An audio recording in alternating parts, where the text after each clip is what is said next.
Exercice 10, valeur absolue de x-3 égale 2, géométriquement. Alors regardez ce qu'on va faire.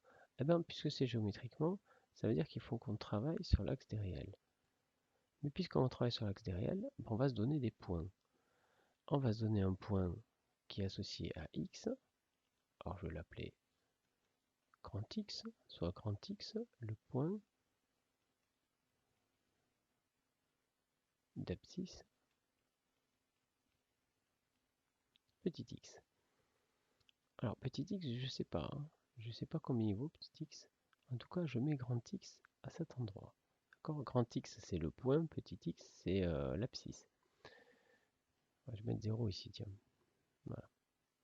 Alors 0, et là, ce serait le point O. D'accord. Ensuite, x-3, c'est donc la distance entre x et 3. Donc c'est 3 et pas moins 3 qu'il faut faire intervenir. Donc 3, disons que c'est là. Alors je vais lui donner un nom, donc soit A, le point d'abscisse 3. Du coup, qu'est-ce que c'est la distance entre x et 3? Alors la distance entre petit x, excusez-moi, je vais trop vite.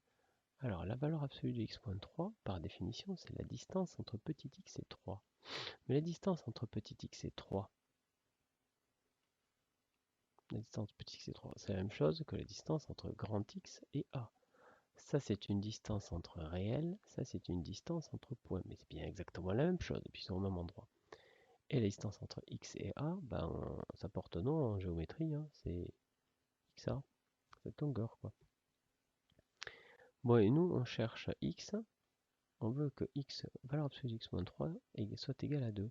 C'est-à-dire, on vient de dire que valeur absolue de x-3, c'était la même chose que la longueur XA. Donc on veut que la longueur XA soit égale à 2. Mais ça, on sait gérer. C'est quoi l'ensemble des points X tels que la distance entre X et A soit égale à 2? Mais on le sait, on l'a vu au chapitre des vecteurs. Hein. Non pas que ça fasse forcément intervenir des vecteurs. Hein.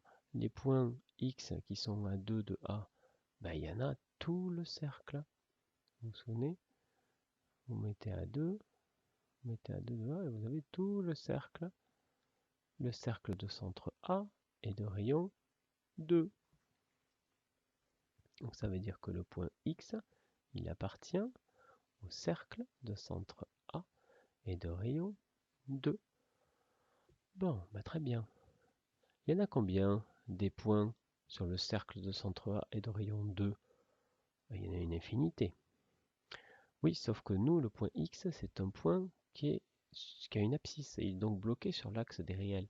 Donc des points, il n'y en a que deux. Il y a celui-là et celui-là.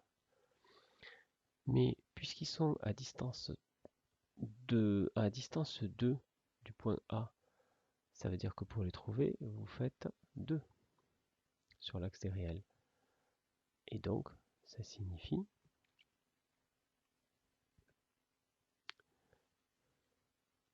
que x, il va valoir 3 plus 2, ou x, il va valoir 3 moins 2. C'est-à-dire, l'ensemble des solutions, c'est donc 5 ou 1. Voilà, alors bien évidemment, on aurait trouvé pareil en faisant la résolution algébrique, comme la dernière fois. Mais là, l'intérêt de ça, c'est que vous vous rendez un petit peu compte qu'il y a vraiment une notion géométrique derrière qui se cache.